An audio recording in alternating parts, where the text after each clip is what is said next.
ಬಹುಕಾಲದ ಹಿಂದೆ ಕುರುಕ್ಷೇತ್ರ ಎಂಬ ದೊಡ್ಡ ಮೈದಾನದಲ್ಲಿ ಒಂದು ಯುದ್ಧ ನಡೆಯಲು ಸಿದ್ಧವಾಗಿತ್ತು. ಅಲ್ಲಿ ಸಾವಿರಾರು ಆನೆಗಳು, ಕುದುರೆಗಳು ಮತ್ತು ವೀರ ಸೈನಿಕರಿದ್ದರು. ರಾಜಕುಮಾರ ಅರ್ಜುನನು ತನ್ನ ಸುಂದರವಾದ ರಥದಲ್ಲಿ ಕುಳಿತಿದ್ದನು. ಅವನ ರಥವನ್ನು ಅವನ ಆತ್ಮೀಯ ಗೆಳೆಯನಾದ ಕೃಷ್ಣನು ಓಡಿಸುತ್ತಿದ್ದನು. ಯುದ್ಧದ ಶಂಖದ ಸದ್ದು ಗಾಳಿಯಲ್ಲಿ ಮೊಳಗುತ್ತಿತ್ತು. ರಥವು ಎರಡು ಸೈನ್ಯಗಳ ಮಧ್ಯಕ್ಕೆ ಬಂದಾಗ ಅರ್ಜುನನು ತನ್ನ ಎದುರಾಳಿಗಳನ್ನು ನೋಡಿದನು.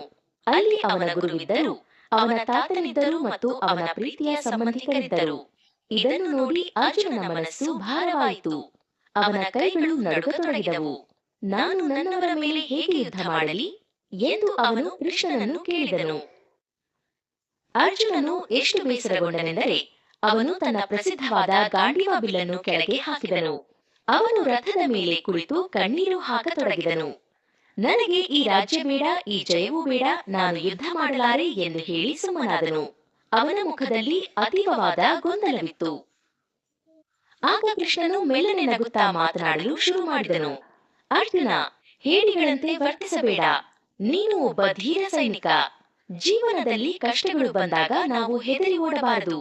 ಸತ್ಯ ಮತ್ತು ಧರ್ಮಕ್ಕಾಗಿ ನಿಲ್ಲುವುದು ನಿನ್ನ ಕರ್ತವ್ಯ ಎಂದು ಕೃಷ್ಣನು ಅರ್ಜುನನಿಗೆ ಧೈರ್ಯ ತುಂಬಿದನು. ಕೃಷ್ಣನು ಅರ್ಜುನನಿಗೆ ಒಂದು ರಹಸ್ಯವನ್ನು ಹೇಳಿದನು. ಅರ್ಜುನ, ಈ ದೇಹವು ಕೇವಲ ಒಂದು ಬಟ್ಟೆಯಂತೆ. ನಾವು ಹಳೆಯ ಬಟ್ಟೆಯನ್ನು ಬದಲಿಸಿ ಹೊಸ ಬಟ್ಟೆಯನ್ನು ಧರಿಸುವಂತೆ ನಮ್ಮ ಒಳಗಿರುವ ಆತ್ಮವು ಎಂದಿಗೂ ಸಾಯುವುದಿಲ್ಲ. ಅದು ಶಾಶ್ವತವಾದುದು.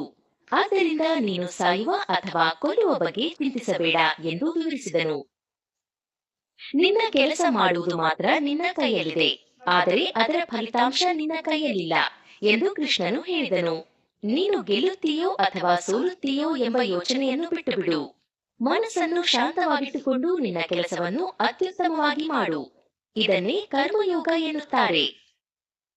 ಅರ್ಜುನನು ಕೇಳಿದನು, ಕೃಷ್ಣ, ನನ್ನ ಮನಸ್ಸು ಗಾಳಿಯಂತೆ ಚಂಚಲವಾಗಿದೆ, ಅದನ್ನು ಹೇಗೆ ನಿಯಂತ್ರಿಸಲಿ?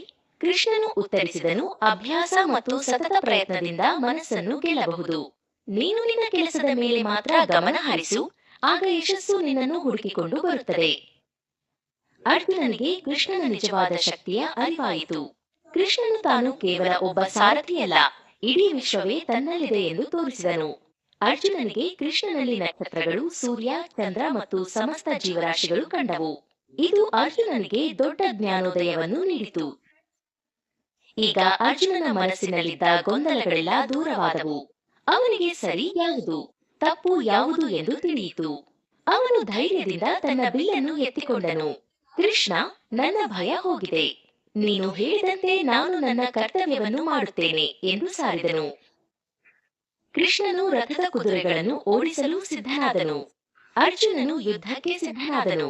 ಭಗವದ್ಗೀತೆಯ ಈ ಪಾಠವು ಕೇವಲ ಅರ್ಜುನನಿಗಲ್ಲ, ನಮಗೂ ಕೂಡ. ಜೀವನದಲ್ಲಿ ಏನೇ ಕಷ್ಟ ಬಂದರೂ ಧೈರ್ಯದಿಂದ, ಫಲದ ನಿರೀಕ್ಷೆ ಇಲ್ಲದೆ ನಮ್ಮ ಕೆಲಸ ಮಾಡಬೇಕೆಂದು ಈ ಕಥೆ ನಮಗೆ ಕಲಿಸುತ್ತದೆ.